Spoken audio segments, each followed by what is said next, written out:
Good afternoon, guys. Once again, I welcome you all in the regular lecture series on English grammar for MBA CET, CMAT, and CAT examinations, actually. So, today I will be discussing an important topic for our exam point of view, and that is none other than close comprehension or close test. Guys, जैसा हमने comprehension इस topic को थोड़ा सा deal किया था कि कैसे कॉम्प्रहेंशन को सॉल्व किया जाता है और क्या क्या इम्पोर्टेंट चीज़ें हैं जो कॉम्प्रहेंशन में इम्पोर्टेंट होती है, तो अब हम देखेंगे कि ये क्लोज कॉम्प्रहेंशन जो है ये एग्जैक्टली क्या होता है और कैसे क्लोज कॉम्प्रहेंशन जो है वो हमें क्या करना है, सॉल्व करना होता है। तो आज थोड़ा सा इसके बारे में डिस्कस हम करते हैं।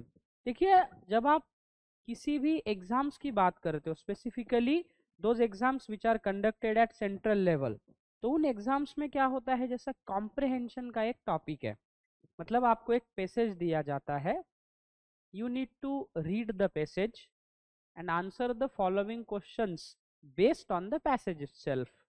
तो पैसेज है, पैसेज पे आपको 5 क्वेश्चन दिए गए हैं।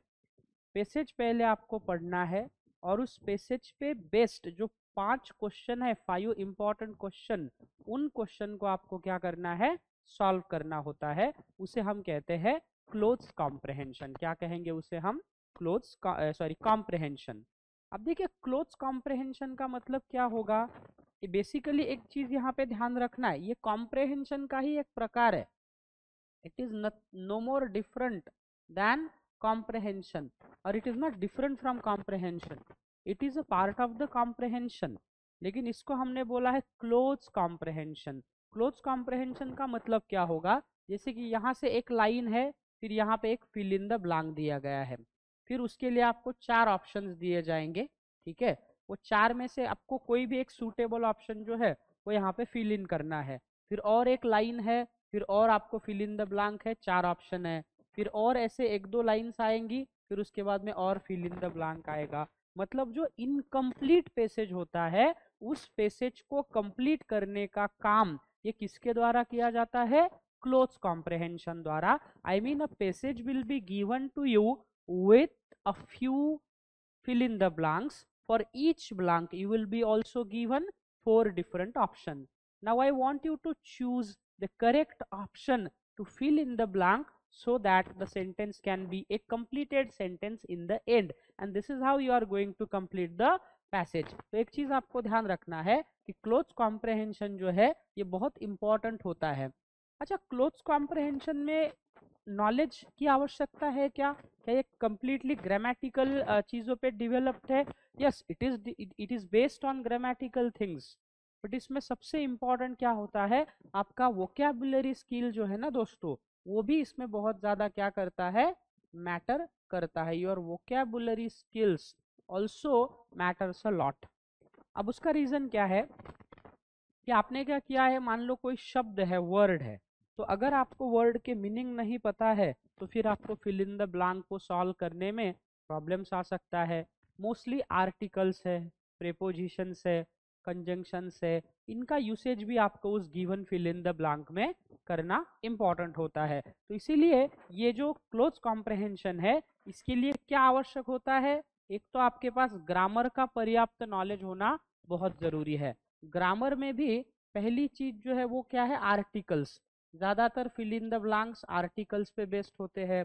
दूसरा है प्रेपोजिशन, जिस टॉपिक को हमने ठीक से समझा भी है, तो प्रेपोजिशंस पे भी हमारा पकड़ होना जरूरी होता है।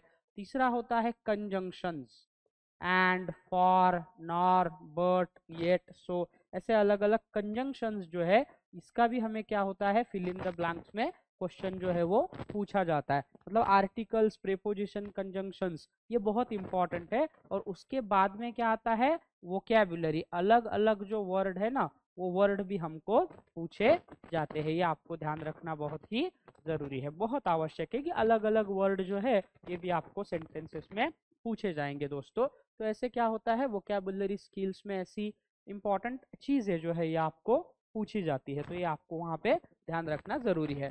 अब हम देखते हैं कि क्लोज कॉम्प्रहेंशन एग्जैक्टली होता क्या है और इसको सॉल्व कैसे करना है। पहले तो क्लोज कॉम्प्रहेंशन क्या है ये देखेंगे, then I will tell you what are the tips to solve cloze comprehension, then I will also tell you dos and don'ts, cloze comprehension solve करते समय क्या करना है क्या नहीं करना है, इसको भी हम डिस्कस करेंगे। ठीक है, तो चलिए ध्यान रखना है। Now let me give you a few tips and techniques to solve cloze test. Cloze test या क्लोज कॉम्प्रहेंशन भी हम इसे कह सकते हैं,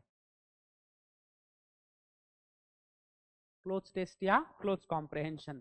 Now you must understand a thumb rule to solve this question is to try take hints from the words given before and after the blank। देखिए बहुत interesting चीज है, मतलब आपको क्या है बीच बीच में एक पैसेज है, एक पैसेज में 5 या 10 फिल इन द ब्लैंक है। तो one sec guys, I need to close the window.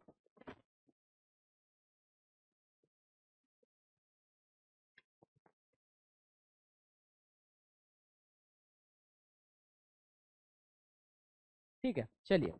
तो आपको करना क्या है कि आपको एक फिल इन द ब्लैंक दिया गया है, मान लो यहाँ पे आपको ऐसा फिल इन द ब्लैंक जो है वो दिया गया है। फिल इन द ब्लैंक के पहले का वर्ड क्या है और फिल इन द ब्लैंक के बाद जो दूसरा वर्ड है, इन दोनों को समझना हमारे लिए बहुत इंपॉर्टेंट है।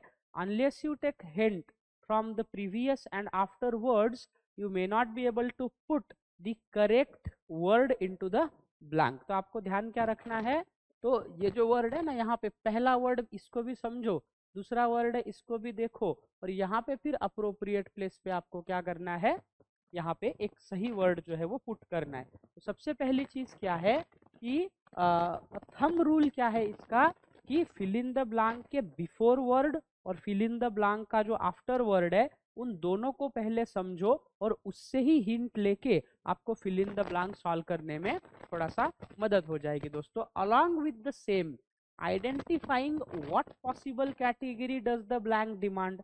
अब इसके अलावा भी कि आपकी जो फिल इन द ब्लैंक है और उसके लिए फिर आपको 4 ऑप्शंस दिए जाएंगे, तो उस ऑप्शन में से कौन सा वर्ड वहां पे एक्यूरेटली या परफेक्टली फिट होता है ये देखना भी आपके लिए क्या है, बहुत ज्यादा इंपॉर्टेंट होता है दोस्तों वहां पे। Otherwise you may not be able to select the correct options to fill in that particular blank. तो ये समझना भी आपके लिए इंपॉर्टेंट है।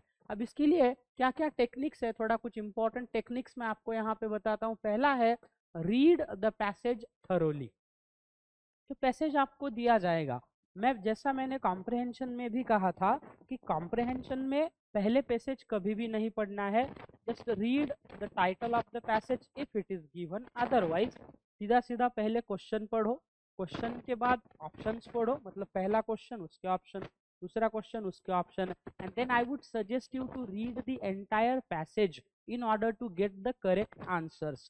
इन द सेम वे सिमिलरली आपको क्या करना है कि आपको पैसेज जो है ना, तो पैसेज को आपको पहले तो अच्छे से पढ़ लेना है, you have to read the passage thoroughly. उस पैसेज को पहले आप क्या कर लो, अच्छे से पढ़ लो, रीड कर लिया उसको, ठीक है। दूसरा क्या करना है, go through all the options, जितने भी ऑप्शंस आपको दिए गए हैं ना सभी ऑप्शन को आपको पढ़ना है। कभी कभी क्या होता है दोस्तों, जब हमारे पास थोड़ा सा नॉलेज आ जाता है ना तो हम लोग ओवर कॉन्फिडेंट बहुत ज्यादा हो जाते हैं, and when you become over confident you are bound to make mistakes, और आपसे गलतियां होती है। So what you need to do before you attempt the question by choosing the correct option from the given options, you have to read all the options even though the question seems possible for you, even though the question seems familiar, even though you may be familiar with the question, but you have to read all the options and then only go for the correct option. This will give you a correct confidence to attempt that particular question। ये चीज आपको ध्यान रखना है। तीसरा क्या है, choose the right word। now that along with the question you will have 4 options to choose, तो 4 में से आपको ऐसा नहीं है कि सर ये ऐसा आ सकता है, ये पॉसिबल हो सकता है, वहां पे तुक्के नहीं लगा सकते आप। You have to choose the option which best suits the demand of the question. उस क्वेश्चन की जो डिमांड है ना उसको फुलफिल करने के लिए जो ऑप्शन करेक्ट रहेगा वही ऑप्शन क्या करना है, आपको सेंटेंसेस में चूज करना है। ये इंपॉर्टेंट है। दूसरा क्या है दोस्तों, आपको और चीज ध्यान रखना है, you need to maintain the readability. Readability का मतलब क्या होता है कि पढ़ने का जो आपका सीक्वेंस होता है ना, वो भी मेंटेन करना है। I mean when you read the first question and along with the answers you forget the sense of the next question। मतलब पहला जो आपने लाइन पढ़ा, फिर उसके 4 ऑप्शंस में से करेक्ट ऑप्शन आपने चूज किया, ये करते हुए पहले लाइन का दूसरे लाइन से कोई रिलेशन है, दूसरे लाइन का तीसरे लाइन से कोई रिलेशन है, तो यहाँ पे आपको बिल्कुल ही कंफ्यूज नहीं होना है। ये समझना आपके लिए बहुत ही इंपॉर्टेंट है। Then again you need to consider the tone of the message. Passage में एग्जैक्टली क्या मैसेज दिया गया है। हो सकता है आपका पैसेज जो है वो फिलोसॉफिकल हो सकता है आपका पैसेज जो वो हिस्ट्री से रिलेटेड हो, साइंस से रिलेटेड हो, पॉलिटिकल हो, करंट इवेंट से रिलेटेड हो, या किसी भी स्पेसिफिक सब्जेक्ट से रिलेटेड आपका पैसेज हो सकता है। तो आपको ध्यान रखना है कि उस पैसेज का जो टोन है वो टोन भी आपको लूज नहीं करना है। A particular message will be given in the passage, तो उस पैसेज का टोन समझना है कि क्या इस पैसेज में केवल इंफॉर्मेशन दी गई है, क्या इस पैसेज में प्रॉब्लम के साथ साथ सॉल्यूशंस भी दिए गए हैं, क्या इस पैसेज में हम मानते हैं कि सर किसी चीज के बारे में इंफॉर्मेशन दी गई है, अब वो इंफॉर्मेशन फैक्चुअल भी हो सकती है, डेटा भी हो सकता है। तो इस चीजों को समझना भी आपको जरूरी है, क्योंकि अगर आप पैसेज के टोन को समझ गए तो फिर क्वेश्चन को अटेम्प्ट करना आपके लिए बहुत आसान हो जाता है। And that is why I want you to understand the tone of the message. Okay, then you need to eliminate the unnecessary words. देखिए गाइस, इस टेक्निक को हम कहते हैं elimination method. This technique is called as elimination method. इसको हम कह सकते हैं इलिमिनेशन मेथड।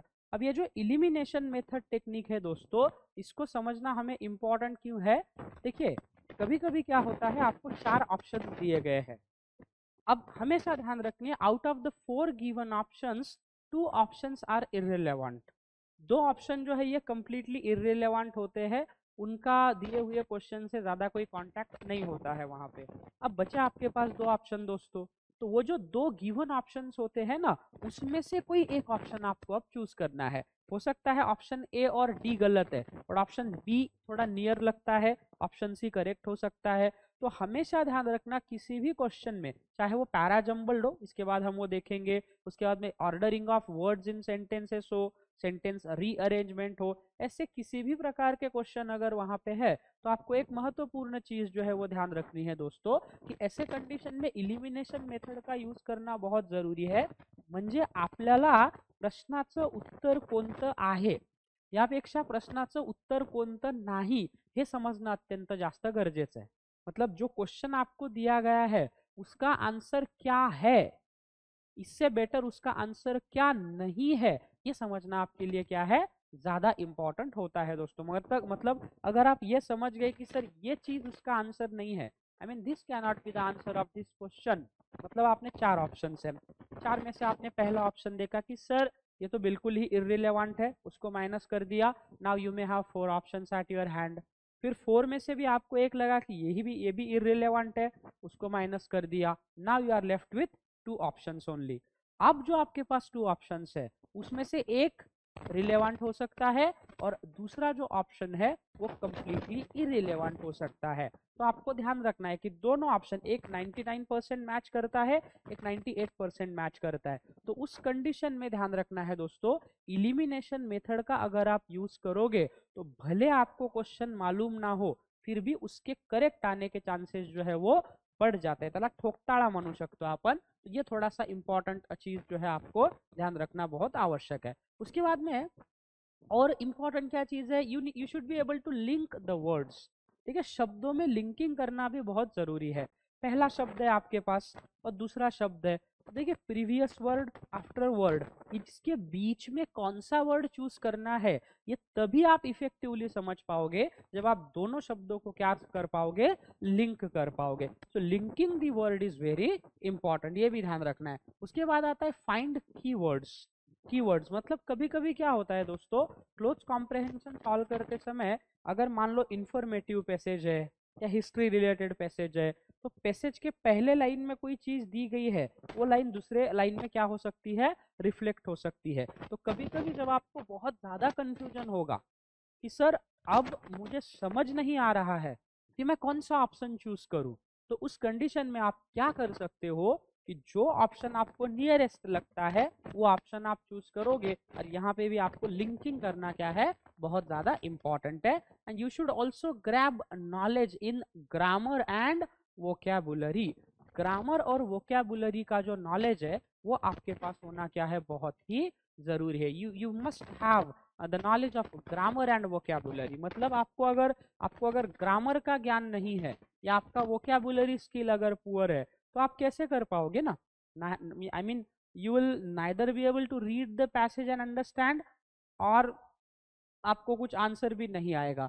तो ग्रामर आपका परफेक्ट होना चाहिए। मतलब आर्टिकल्स का यूसेज है, सब्जेक्ट वर्ब अग्रीमेंट है, प्रीपोजिशंस है, इसीलिए ये कुछ इंपॉर्टेंट टॉपिक हमने वहाँ पे डिस्कस किए। उसके बाद में वोकैबुलरी है, वर्ड्स है, वर्ड्स का यूसेज भी बहुत इंपॉर्टेंट है ना, तो उसके यूसेज को समझना भी आपके लिए क्या है, इंपॉर्टेंट वहाँ पे हो जाता है दोस्तों, ठीक है। और उसके बाद में क्या आता है, प्रैक्टिस क्वेश्चन आयर्स। मतलब ज्यादा से ज्यादा आपको क्या करना है, क्लोज कॉम्प्रहेंशन के पैसेजेस को सॉल्व करना है। चाहे आप इंटरनेट के माध्यम से वो ले सकते हैं, आप प्रीवियस ईयर क्वेश्चन पेपर होता है वहां से आप ले सकते हैं। तो जहां से आपको क्लोज कॉम्प्रहेंशन प्रैक्टिस के लिए मिलेंगे वहां से आपको वो सॉल्व करना क्या है, बहुत ज़्यादा इंपॉर्टेंट होता है। क्योंकि जितना ज़्यादा आप क्वेश्चन की प्रैक्टिस करोगे उतना ज़्यादा आपको क्या मिलेगा, फायदा उसका मिलेगा दोस्तों। तो ये एक इंपॉर्टेंट चीज़ है जो आपको क्या करना है, ध्यान रखना बहुत ही जरूरी है, ठीक है। आया समझ में? तो ये देखा हमने एक एक चीज। अब मैं आपको सारी चीजें डिटेल में बताता हूँ। Now you should be able to read the entire passage carefully. Entire passage carefully पढ़ना है। Keep in mind that the questions related to closed test passages are, one sec,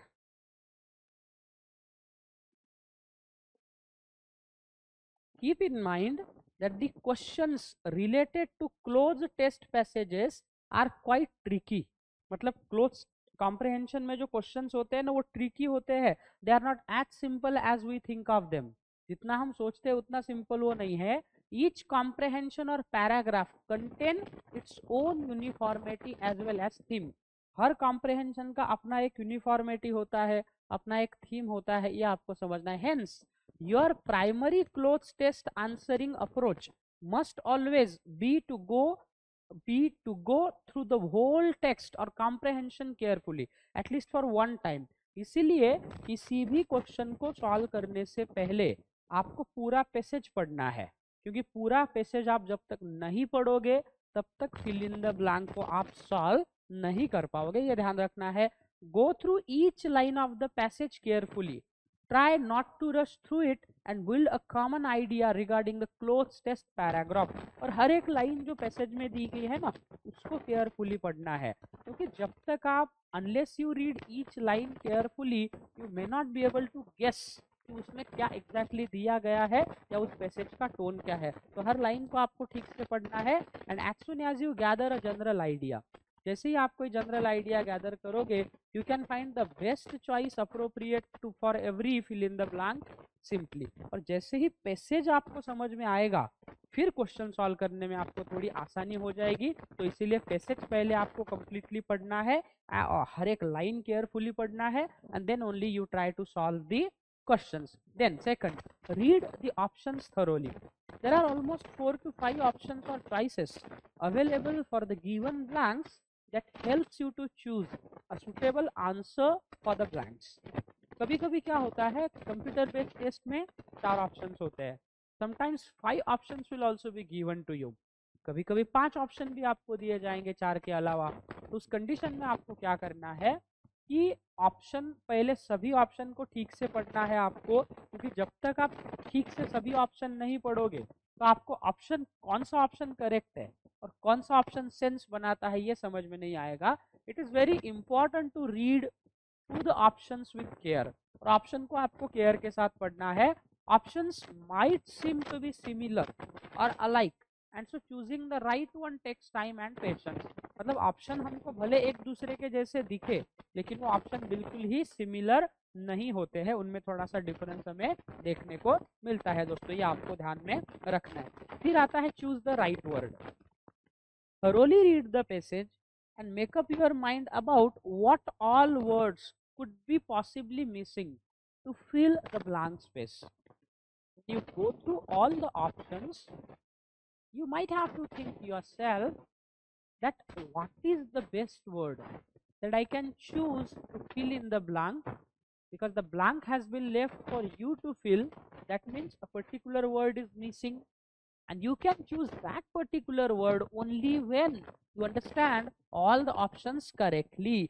Think with the appropriate word that can fit in the context while reading slowly, grasping the meaning of each sentence. मतलब हर एक sentences के meaning को ठीक से आपको समझना होगा, उस पैसेज को स्लो वे में आपको पढ़ना होगा, तभी जाके क्या होगा गाइस, आप ये जो पैसेज है वो ठीक से आप सॉल्व कर पाओगे। ठीक है, फिर आता है maintain readability. The main thing that you have to remember और understand while answering clothes test paragraph question is keeping the original readability as well as the tone of the text। कि passage का exactly tone क्या है और उसमें original readability क्या है, इसको समझना इंपॉर्टेंट है। Choose an answer that fits perfectly with the passage and also doesn't change the tone or meaning of the passage। और पैसेज का जो टोन है या पैसेज का जो मीनिंग है उसको बिल्कुल ही आपको चेंज नहीं करना है, ये भी आपको ध्यान में रखना होता है। ठीक है, now consider the tone of the passage. The clothes test passages is connected with a combination of nouns, articles, pronouns, adjectives and more। तो क्लोज टेस्ट में क्या होते हैं, अलग अलग जो है ना टॉपिक जो है वो एक दूसरे से कनेक्ट किए जाते हैं। जैसे नाउन्स होता है, आर्टिकल्स है, प्रोनाउंस है, एडजेक्टिव्स है, ये कुछ इंपॉर्टेंट चीजें जो है वहां पे यूज की जाती है। Find out the basic tone of the passage and pattern of the entire comprehension. पूरा आपको जो पैसेज दिया गया है या कॉम्प्रहेंशन दिया गया है उसके टोन को समझना आपके लिए बहुत इंपॉर्टेंट है, तभी आपका माइंड एक्टिवेट होकर काम करना शुरू करेगा। And some of the common tones are, एक आता है नैरेटिव। नैरेटिव का मतलब है कि किसी भी सब्जेक्ट के बारे में खाली आपको इंफॉर्मेशन है। दूसरा आता है डिस्क्रिप्टिव, मतलब एक सब्जेक्ट है उस सब्जेक्ट को ही एक्सप्लेन किया जाएगा। फिर आता है ह्यूमरस, थोड़ा हंसी मजाक वाला होता है, ऊपर का पैसेज कुछ अलग है, नीचे का कुछ अलग है, डॉट कनेक्ट होता है। और आता है क्रिटिकल। क्रिटिकल मतलब किसी भी पर्टिकुलर सब्जेक्ट के बारे में वहां क्या होती है, चर्चा की जाती है उस, या किसी भी विषय को लेके उस पे क्या होता है, थोड़ा वाद विवाद होने वाला मन, तो अपन उसके प्रोस क्या है, कॉन्स क्या है, उसके एडवांटेजेस क्या है, उसके डिसएडवांटेजेस क्या है, ये चीजें सारी वहां पे होती है। मतलब आपका पैसेज कभी कभी इंफॉर्मेटिव हो सकता है, it could be narrative, it could be descriptive, it could be humorous or it might be critical as well। ये आपको समझना है। now then you should avoid repetition। आपको ना पैसेजेस में रिपीटिशन जो होता है ना उसको अवॉइड करना होता है। eliminating the options which are irrelevant and do not fit in the context is important to avoid repetition। देखिए रिपीटिशन का मतलब क्या होता है कि जो इरिलेवेंट वर्ड होते हैं, इरिलेवेंट ऑप्शंस है, जैसा मैंने आपको कहा था ना कि इलिमिनेटिंग टेक्निक जो मैंने कहा था वो यूज करना है। And it is important to filter out the options to reach to a definitive answer. तो अगर आपको एक परफेक्ट आंसर चाहिए तो जो आंसर आपके मतलब इरिलेवेंट है उसको आपको क्या करना है, वहां पे निकाल देना है। Now find the link. You can often find blanks that can have more than one suitable answer, but what can help you here is finding a link to connect the options and sentence। मतलब आपका sentence है और sentence में दिए गए options है, उनको link करना ये आपके लिए क्या होता है, बहुत ज्यादा इंपॉर्टेंट हो जाता है वहां पे। For this, the shortcut is to try all the suitable words by putting them in the sentence and then find the most appropriate answer। इसके लिए क्या करना होता है, कभी कभी कि अगर आपको बहुत ज्यादा कंफ्यूजन है तो हर एक वर्ड को पुट करके देखिए, अच्छा यहाँ पे विथ लगाऊंगा तो इसका मीनिंग क्या होगा, टू लगाऊंगा तो क्या होगा, फॉर होगा। मतलब जो चार ऑप्शन दिए है ना, चारों को लगा के देखिए, अगर आपका बहुत कंफ्यूजन है और उसमें से जो आपको परफेक्ट लगेगा वो ऑप्शन आपको चूज करना इंपॉर्टेंट होता है। Then find keywords. Looking for specific keywords in the passage can help you figure out the main theme. This can eventually help you to choose a more appropriate word that matches or relates with the central theme and doesn't stand in contrast to it. तो कभी कभी क्या होता है दोस्तों, passage को solve करते समय कुछ ऐसे वर्ड होते हैं ना, कीवर्ड जिसे हम कहते हैं, मतलब ऊपर के सेंटेंस में आपने जो फिलिंग द ब्लैंक भरा है और नीचे, इन दोनों में कभी कभी लिंक करना आपके लिए इंपॉर्टेंट हो जाता है वहां पे। And you should also know certain common jargons which are normally used in passages. So jargon is the term used to describe a concept that is related to a particular field. These can also be termed as lingo for a particular field. Generally क्या होता है, specific field में jargon का क्या किया जाता है, usage किया जाता है दोस्तों। तो जार्गन का मतलब क्या होता है, जार्गन का मतलब होता है कि स्पेसिफिक फील्ड, जैसे कंप्यूटर या कंप्यूटर से रिलेटेड अगर कोई पैसेजेस है तो कुछ ऐसे वर्ड है वो कंप्यूटर में ही यूज किए जाते हैं, ठीक है। जैसे कि आपको एक उदाहरण के तौर पे बताता हूँ, मेडिकल फील्ड है, ठीक है। अब मेडिकल फील्ड में जो गायनेकोलॉजिस्ट होते हैं ना, वो लिख देते हैं वीडी। अब वीडी जो है, वीडी का मतलब होता है वजाइनल डिलीवरी, जिसको हम नॉर्मल डिलीवरी कहते हैं। तो normal delivery is a concept known to everybody, even a common man knows it. But अगर हमने वीडी कहा कि अरे वो डिलीवरी जो है ना वीडी हुआ है, वीडी से हुआ है, तो वीडी का दूसरा मतलब वेनरल डिजीज भी होता है। तो हमेशा ध्यान रखना कि ये वीडी कॉन्सेप्ट जो है ये नॉर्मली कहाँ यूज किया जाता है, मेडिकल फील्ड में। सेकंड वर्ड आप देखिए, एनोरेक्सिया। एनोरेक्सिया मतलब भूख ना लगना, जिसे हम लॉस ऑफ एपेटाइट कहते हैं। Loss of appetite is a word which is known by any, I mean which is known to everybody, but when I say anorexia, anorexia is a word which is related to a particular field of study and that is medical science. तो ऐसी यहाँ पे कुछ important चीजें जो है ये आपको ध्यान रखना क्या है, बहुत ही जरूरी होता है दोस्तों, ये ध्यान रखना है। और ध्यान रखना, रीड आफ्टर द कंप्लीटिंग और after the completion. once you have completed answering the question, it is necessary that you reread the entire passage to see if the tone and context of the entire passage is comprehensive. Do not skip to the next question without proofreading the answer and passage. तो कभी कभी पूरा passage solve करने के बाद, if time permits, अगर आपके पास time है तो 1 मिनट में क्विकली आपको पैसेज और आंसर को पढ़ लेना है, ताकि कभी कभी क्या होता है दोस्तों, पहली बार जब हम पैसेज सॉल्व करते हैं तो हम लोगों से मिस्टेक हो सकती है, लेकिन दूसरी बार जब आप ऑप्शन को वेरीफाई करोगे तो तुरंत आपको समझ में आ जाएगा कि सर यहाँ पे मिस्टेक है, और उस मिस्टेक को आप क्या कर सकते हो, रेक्टिफाई कर सकते हो। तो ये भी आपको ध्यान रखना बहुत ज़रूरी होता है। And then again you should practice as much as possible, because practice is the key to every problem. It is possible to get similar type of questions in your exam while practicing and solving workbooks, previous questionnaires or quizzes online and offline. Keep practicing to understand how a clothes test can be attempted without any fault. तो again guys, इस topic पे आपको अच्छा marks कहाँ से मिलेगा, practice practice practice. जितने ज़्यादा आप PYQ सॉल्व करोगे, मतलब क्लोज कॉम्प्रहेंशन के अगर आप 100-200 पैसेजेस सॉल्व करते हो तो ऑटोमेटिकली आपके समझ में आएगा कि प्रीवियस ईयर में क्या क्या पूछा जाता है। क्या प्रेपोजिशंस पे ज़्यादा फिल इन द ब्लैंक्स है, क्या वहाँ पे हम कह सकते हैं कि सर आर्टिकल्स पे ज़्यादा है, वोकैबुलरी पे ज़्यादा है, और बहुत बार क्वेश्चन जो है वो रिपीट भी होते हैं, थोड़ा सा पैटर्न चेंज होता है, बट जो टोन होता है क्वेश्चन का वो most of the time same होता है। तो इस चीज़ को समझना भी आपके लिए इंपॉर्टेंट है, ठीक है। नाउ फ्रीक्वेंटली आस्क्ड क्वेश्चंस है क्लोज टेस्ट पे। ये क्लोज टेस्ट होता क्या है, what is a cloze test?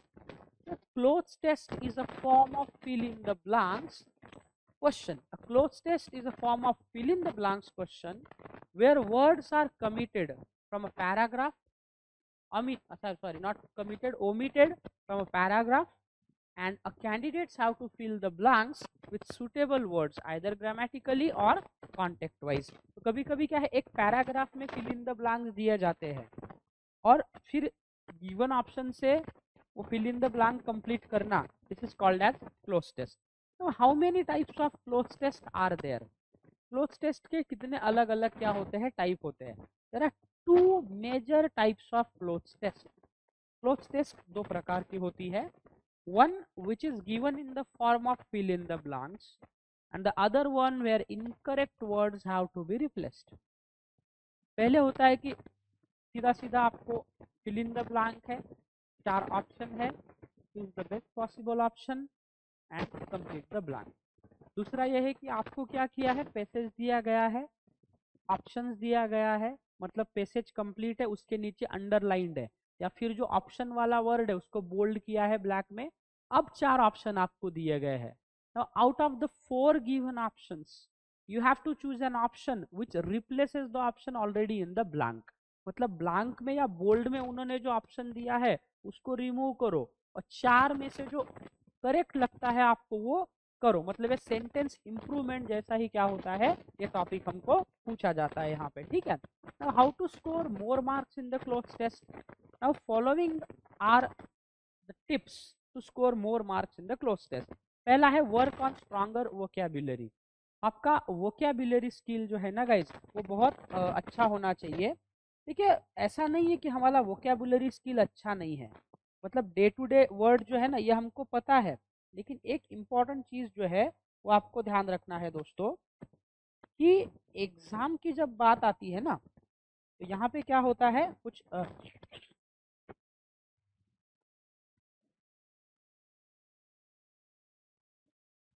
Okay actually vocabulary, ठीक है, it is not vocabulary, vocabulary ऐसा क्या आता है उसका मीनिंग आता है, तो आपको ये ध्यान रखना है, ठीक है। चलिए कोई बात नहीं, अब हम बढ़ते हैं आगे।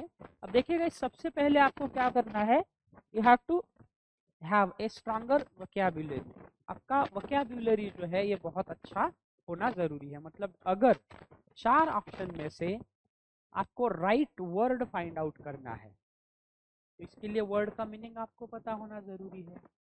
वर्ड का मीनिंग फिट करने के बाद सेंटेंसेस का मीनिंग क्या होगा ये भी समझना जरूरी है। तो आपके लिए क्या है गाइस, वोकैबुलरी स्किल अच्छा होना चाहिए। Then increase readability by reading newspapers and paragraphs. तो आप जो करंट इवेंट के प्रेपरेशन के लिए जो न्यूज़पेपर पढ़ते हो वो न्यूज़पेपर पढ़ना कॉन्शियसली बहुत इम्पॉर्टेंट है। बहुत से लोग कहते हैं सर मैंने बहुत प्रैक्टिस की फिर भी मुझे उसका बेनिफिट नहीं मिला। Only practice won't help you to get the maximum benefit, practice with consciousness will help you a lot. मतलब आपने प्रैक्टिस की है लेकिन वो प्रैक्टिस कैसे की है, कॉन्शियस वे में अगर की है तो उसी का आपको क्या मिलेगा, बेनिफिट जो है आपको मिलेगा। And in topic based cloze test questions try to get the context of the given paragraph. जो पैराग्राफ आपको दिया गया है ना उसके कॉन्टेक्स्ट को समझना आपके लिए बहुत ज़्यादा इम्पोर्टेंट होता है। You should also prepare prepositions and articles well. मतलब ग्रामर की अगर हम बात करेंगे तो प्रेपोजिशंस और आर्टिकल्स के जो दो इम्पोर्टेंट टॉपिक है ना, इन टॉपिक्स को समझना आपके लिए बहुत ही महत्वपूर्ण होगा दोस्तों वहां पे। And in case of any confusion use the elimination method to answer questions.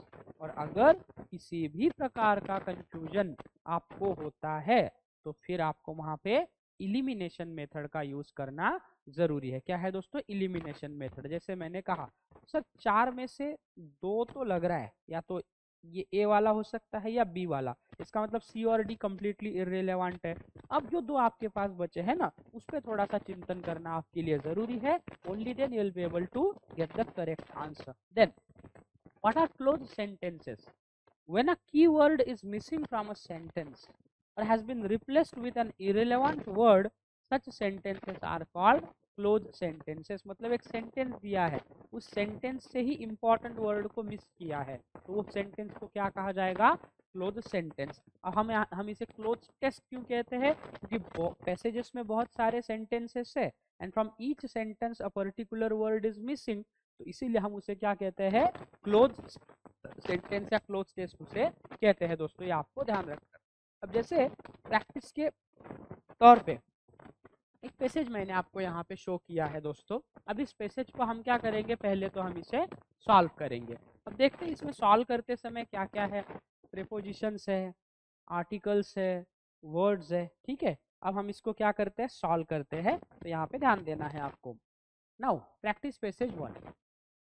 According according to a report in yesterday's newspaper, पहला fill in the blank,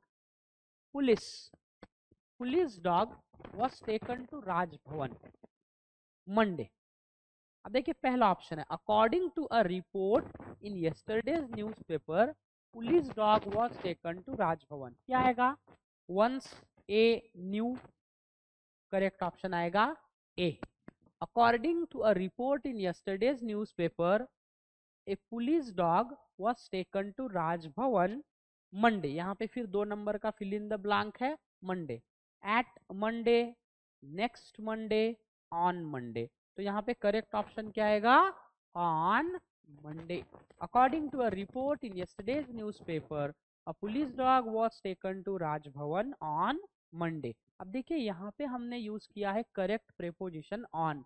why did we use on here, हमने यहाँ पे on क्यों use किया है, because preposition का rule क्या है, before the names of the day, दिन के नाम के पहले हम क्या यूज करते हैं, ऑन प्रेपोजिशन जो है वो यूज करते हैं।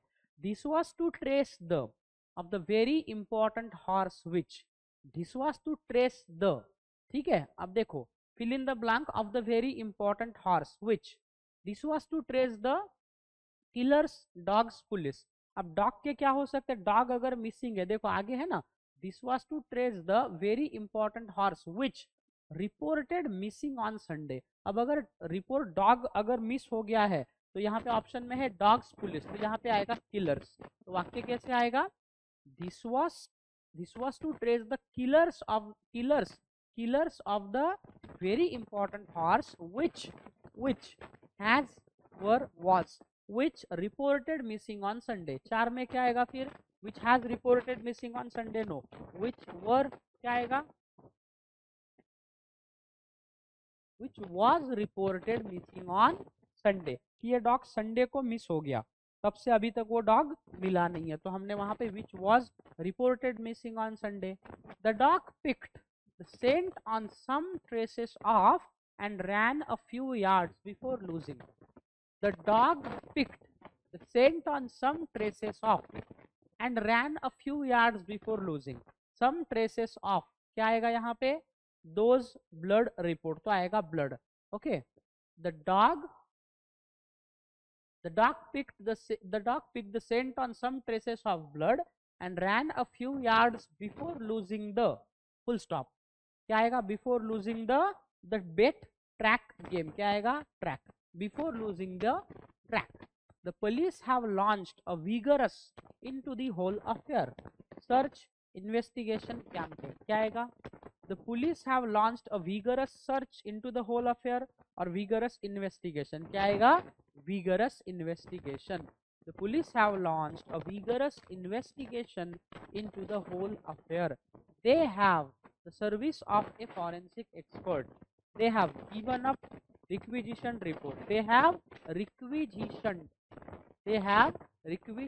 the services of a forensic expert, fingerprint expert and a photographer, okay। फिर टेक्निक ए एंड क्या आएगा, they have requisitioned the services of a forensic expert, a fingerprint expert and a photographer। are now 11 are now 14 horses at Raj Bhavan। क्या आएगा, there we saw, there are now 14 horses at Raj Bhavan are kept in a large shed near the gate। फिर 12 में क्या आएगा, who were which are kept in a large shed near the gate। तो ये आपको क्या करना है, ध्यान में रखना होता है दोस्तों। ये क्या है, अलग अलग सेंटेंसेस है। अब इसमें देखिए इस पैसेज में हमें क्या क्या देखने को मिला। इस पैसेज में फिल इन द ब्लैंक जो है वो आर्टिकल से रिलेटेड है, वो प्रीपोजिशन से भी रिलेटेड है, ठीक है, आर्टिकल से रिलेटेड है, प्रीपोजिशन से भी क्या है, रिलेटेड है। और किससे रिलेटेड है दोस्तों, आर्टिकल से रिलेटेड है, प्रीपोजिशन से रिलेटेड है। उसके बाद में इसमें वोकैबुलरी भी है। देखो हमारा वोकैबुलरी का नॉलेज जो है ये भी करेक्ट होना ज़रूरी है। ठीक है, सर्च और इन्वेस्टिगेशन या कंपेन। कंपेन और इन्वेस्टिगेशन में आप कंफ्यूज हो सकते हैं, बहुत लोगों को लगता है सर सर्च कर रहे होंगे। तो यहाँ पे क्या होता है, आपका ग्रामर में ज़्यादातर आर्टिकल, प्रेपोजिशन और बाकी वोकैबुलरी का जो नॉलेज है वो ज़्यादा इंपॉर्टेंट होता है अगर आप ऐसे क्लोज कॉम्प्रहेंशन को सॉल्व कर रहे हो तो। अब ये दूसरा पैसेज है दोस्तों आपके सामने, ठीक है, ये दूसरा पैसेज जो है ये आपके सामने है। अभी आपको क्या करना है, I will give you 5 minutes time.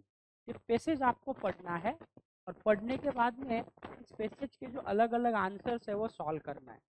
For each fill in the blanks you have been given 4 options. 4 में से जो करेक्ट ऑप्शन आएगा वो आपको ढूंढना है। जैसे कि मैं एक बार पढ़ के बताता हूँ आपको। Childhood is a time when there are responsibilities to make life difficult. If a child good parents, he is fed, looked and loved. Whatever he may do, it is improbable that he will ever again in his life given so much without having to do anything return. In addition, life is always new things to the child. A child finds in playing in the rain or in the snow. His first visit, the seaside, is marvelous adventure. But a child has his pains. He is not free to do as he wishes. He is continually being not to do things or is being. His life is therefore not perfectly happy. ये क्या है, अलग अलग यहाँ पे sentences है दोस्तों। तो 5 मिनट का टाइम देता हूँ, आप लोग सॉल्व कीजिए, फिर मैं खुद आपको सॉल्व करके देता हूँ। Okay, now I will help you solve this questions. Okay, चलिए। Childhood is a time when there are responsibilities to make life difficult, many little few more. तो यहाँ पे मेनी आएगा नहीं आएगा, फ्यू आएगा। अब आप बोलोगे सर लिटिल क्यों नहीं, because we use little and a little for countable noun, uncountable noun, and few and a few uncountable। तो रिस्पॉन्सिबिलिटी क्या है, काउंटेबल है, उसको प्लूरल भी कर सकते हैं, तो यहाँ पे आएगा few. Childhood is a time when there are few responsibilities to make life difficult. If a child good parents, he is fed, looked. If a child had, has, have. If a child has, क्योंकि देखिए children plural है और child singular है। If a child has good parents, he is fed, looked, given so much without having to do anything. Again, looked up, at, after, around. Looked after, looked after का मतलब क्या होता है, किसी की केयर करना। Lookup मतलब है किसी को देखना, लुक्ड आफ्टर मतलब किसी की भी केयर करना, ठीक है, लुक्ड आफ्टर हम उसे कहते हैं। ओके, तो आएगा ये he is fed, looked after and loved. What ever he may do, it is improbable that he will ever again in his life, he will ever again in his life given so much without he even again in his life is given so much without having to do anything। फिर क्या आएगा 5 में, for, in, as of, in, return. तो हमेशा in return आता है।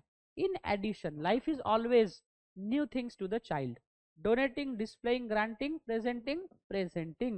In addition, life is always presenting new things to the child. A child finds pain, progress, pressure, pleasure in playing in the rain or in the snow. So pleasure आएगा यहाँ पे, finds pleasure playing in the rain or in the snow. His first visit, the seaside, is marvelous adventure. His first visit to the seaside is marvelous adventure. But a child has his pains. He is not free to do as he wishes. He is continually being ordered, told, forbidden. He is continually being restricted.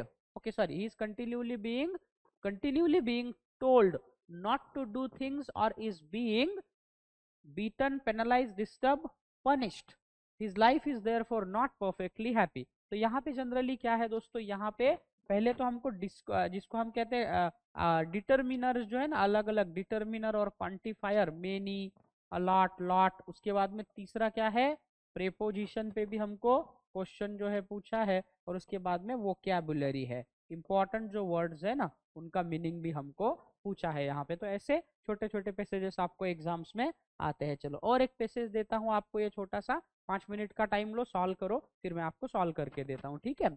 Without water animal can survive, in desert regions the greatest to life is drying up, but many creatures are able to make use of little water that exist in arid areas. One of nature's masterpieces, creatures equipped to with desert life, is the hardy camel. Stories range the desert lands far and wide about endurance feats by camels. It is said that camels can a distance of about 800 miles in 8 days through travel without an intake of a single drop of water. The camels store water in the humps is in a way water is indeed stored there but in the form of a fat. तो इसमें से correct option आपको choose करना है जहां जहां आपको दिए गए हैं. So take your time and solve the passage, then I will help you. फिर मैं सॉल्व करके देता हूं. Okay guys, now without water animal can survive. Every no, any no. Without water no animal can survive. In desert regions the greatest to life, warning, worry, requirement, threat. The greatest threat to life is drying up, but many creatures are able to make use of what the very little water that exists in arid areas. One of nature's masterpieces, creatures are equipped to one of far about among with. One of nature's masterpieces with creatures equipped to live, resist beer, equipped to live with desert life is the hardy camel. Storage range, the desert lands far and wide about remarkable little tolerable, about remarkable endurance feats by camels. It is said that camels can a distance of about 800 miles in 8 days through. It is said that camels can measure, cover, reduce, reach, cover a distance of about 800 miles in 8 days through rapid, continuous, regular flow, through continuous travel without an intake of a single drop of water. The popular belief, the camel store water in the humps is, in a way water is indeed stored there, but in the popular misconception या popular belief कहते हैं, popular belief, the camel store water in the humps is baseless. In a way water is indeed stored there but in the form of the fat. तो यहाँ पे generally क्या किया है दोस्तों, वोकैबुलरी जो है उस वोकैबुलरी स्किल पे ज्यादा क्वेश्चंस इस टॉपिक पे हमको आए हैं. तो ये टॉपिक आपको अच्छे से समझना इंपॉर्टेंट है यहाँ पे, this you need to understand. ठीक है, तो ऐसे आपको अलग अलग पैसेजेस आएंगे दोस्तों एग्जाम्स में, और इन पैसेजेस की ज्यादा से ज्यादा आपको प्रैक्टिस करना बहुत इंपॉर्टेंट है. ये देखा हमने क्लोज कॉम्प्रहेंशन के बारे में. अब अगले लेक्चर में हमको देखना है sentence rearrangement, ordering of the words in sentences, फिर कॉमन एरर जो है वो देखना है, और उसके बाद में थोड़ा part of speech and then vocabulary के लिए टॉपिक हमको डिस्कस करना जरूरी होता है. ठीक है, चलिए गाइज आज हम यहाँ पे रुकते हैं और अगले लेक्चर में हम हमारे न्यू टॉपिक को कंटिन्यू करते हैं. I hope you must have understood the topic. Hope to see you in the next lecture. Until then, take care and bye bye all.